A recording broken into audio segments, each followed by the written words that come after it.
Ayan, kung sa Facebook na tayo, dito sa may upper right side, yung may tatlong linya, pindutin lang 'to. Then, pindutin itong Settings and Privacy. Pindutin itong Settings.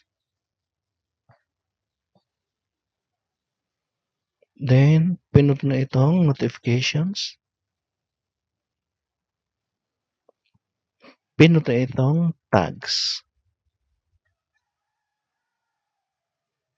Ayan, dito, under sa Receive Notifications for, naka-on yung batch mentions. So, kailangan natin i-turn off.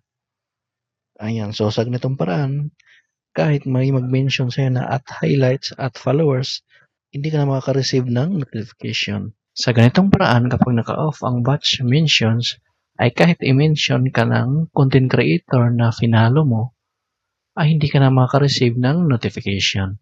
Kaya kung may friends din kayo na nakatanggap ng maraming notification, ay huwag mo kong kalimutang i-share ang video na to para maraman din nila kung paano di makaka-receive ng maraming notification katulad nito.